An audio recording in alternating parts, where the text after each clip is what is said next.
Podcast Network Asia.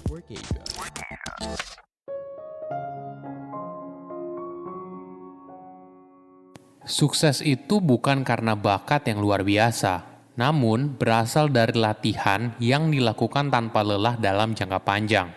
Halo semuanya, nama saya Michael. Selamat datang di podcast saya, Sikutu Buku. Kali ini saya akan bahas buku Bounce karya Matthew Shedd. Sebelum kita mulai, buat kalian yang mau support podcast ini agar terus berkarya, caranya gampang banget. Kalian cukup klik follow. Dukungan kalian membantu banget supaya kita bisa rutin posting dan bersama-sama belajar di podcast ini.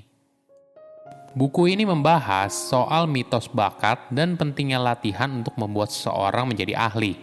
Banyak orang terpesona dengan anak kecil yang punya bakat luar biasa.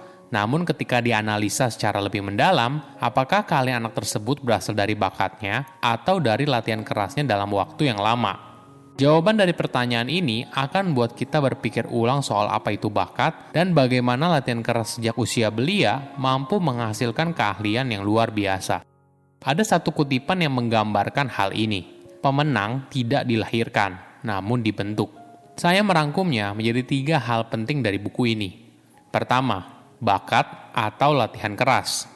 Jika kita menganggap untuk menjadi ahli di bidang tertentu karena bakat, kemungkinan besar kita akan cepat berhenti ketika tidak menunjukkan hasil yang signifikan. Mozart seringkali dianggap oleh banyak orang sebagai komposer terhebat sepanjang masa. Sekilas kita menganggap pencapaian ini karena bakat alaminya. Mozart merupakan anak ajaib yang telah membuat dunia terpesona dengan bakat musiknya pada usia 6 tahun. Namun apabila kita melihatnya lebih dalam, kehebatan Mozart juga berasal dari latihan selama ribuan jam sebelum banyak orang mengakui bakatnya. Para ilmuwan juga telah mengkonfirmasi hal ini. Biasanya, anak ajaib memulai latihan mereka dari umur yang sangat muda.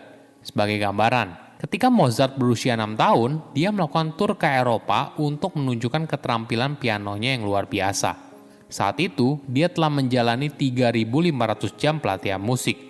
Jika kamu membandingkannya dengan pianis lain yang telah berlatih dengan jumlah jam yang sama, penampilan Mozart sebenarnya tidak terlalu luar biasa. Inilah poin utama yang harus ditekankan.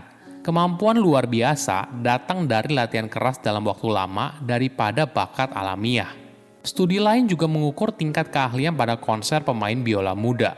Satu-satunya faktor yang secara langsung terkait dengan tingkat pencapaian siswa adalah jumlah waktu yang mereka habiskan untuk berlatih dengan serius. Pemain biola yang paling hebat telah berlatih rata-rata 10.000 jam, sedangkan siswa yang tidak terampil baru berlatih selama 4.000 jam. Ada fakta yang menarik. Bayangkan seorang pianis kecil sedang berlatih memainkan lagu favoritnya. Awalnya dia berlatih sangat tekun selama berjam-jam, namun ketika dia mulai mahir, biasanya ketekunannya mulai menurun. Dia tidak bekerja lebih keras lagi karena merasa penampilannya sudah cukup baik. Hal yang sama juga dialami oleh banyak orang. Ketika kita belajar keahlian baru, kita hanya berlatih untuk mencapai tingkat tertentu, entah setara dengan teman kita, batasan yang ditentukan oleh guru kita, atau sesederhana hingga tingkat yang cukup memuaskan bagi kita pribadi. Beda halnya dengan tipe orang yang tergolong top performer. Mereka tidak puas berada di level yang sudah dikuasai. Mereka terus mendorong diri mereka untuk mencapai tingkat yang jauh di atasnya. Latihan ini memaksa otak dan tubuh mereka untuk beradaptasi dengan lingkungan yang baru sehingga mereka bisa berada di tingkat yang berbeda dengan kebanyakan orang.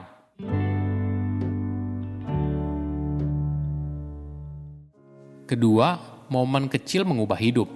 Jika kita bicara soal dunia golf profesional, untuk waktu yang lama, Korea Selatan tidak benar-benar ada dalam radar. Namun, setelah atlet golf profesional dari Korea Selatan bernama Seri Park memenangkan kejuaraan turnamen golf wanita pada tahun 1998, jumlah orang Korea Selatan yang mengikuti tur LPGA berlipat ganda. Ini bukan kebetulan. Ketika seseorang menemukan kesamaan dengan orang yang sukses, hal ini meningkatkan kepercayaan diri mereka dan pada akhirnya mendorong peluang mereka sendiri untuk sukses. Fenomena ini disebut sebagai motivation by association. Efek ini berasal dari keinginan dasar manusia untuk berada dalam sebuah komunitas. Ada sebuah eksperimen di mana para mahasiswa diminta untuk memecahkan teka-teki matematika yang sulit.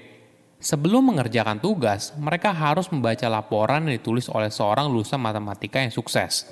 Ketika tanggal lahir orang tersebut sengaja disebarkan supaya sama dengan tanggal lahir para responden, 65% dari mereka mengerjakan teka-tekinya lebih lama daripada rekan mereka yang lain. Kesamaan kecil ini cukup untuk membuat mereka percaya atas kemampuan matematika mereka. Hasilnya, mereka jadi berusaha lebih keras lagi dan lagi. Ketiga, gagal dalam momen penting. Coba bayangkan kamu sedang berada di sebuah pesta, memegang gelas dalam keadaan penuh, dan harus menyambut tuan rumah yang merupakan figur orang penting. Mungkin kamu melambat dan fokus pada setiap langkah agar tidak terjadi hal yang tidak diinginkan. Misalnya kamu keselimpet hingga jatuh, atau gelas kamu bergoyang dan tumpah mengenai si tuan rumah. Kenapa hal ini terjadi? Otak kita memiliki dua jenis sistem, explicit brain system dan implicit brain system. Kita bahas satu persatu ya. Explicit brain system adalah sistem otak yang bergerak agak lambat dan aktif ketika kita dengan sadar mengontrol gerakan. Misalnya ketika kita berlatih dansa pertama kalinya dan perlu menghafal setiap gerakan kaki satu persatu. Sistem kedua yaitu implicit brain system, yang merupakan sistem otak yang aktif ketika kita melakukan sebuah kegiatan secara otomatis tanpa perlu berkonsentrasi pada apa yang kita lakukan.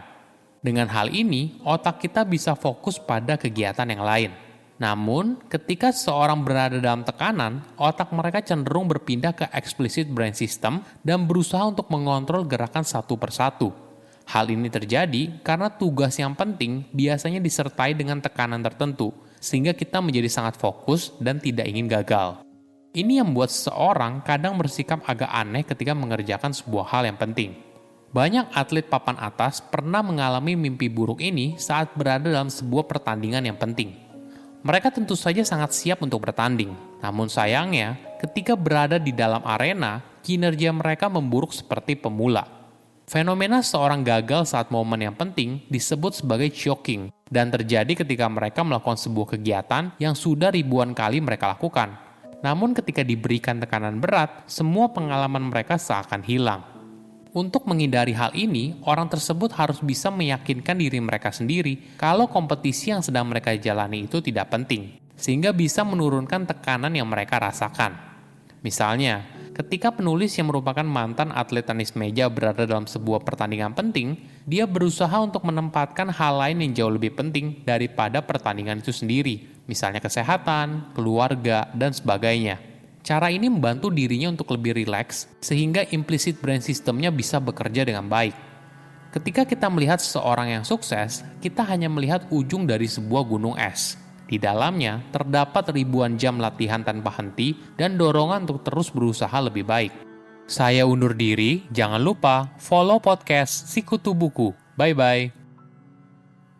Pandangan dan opini yang disampaikan oleh kreator podcast, host, dan tamu tidak mencerminkan kebijakan resmi dan bagian dari Podcast Network Asia.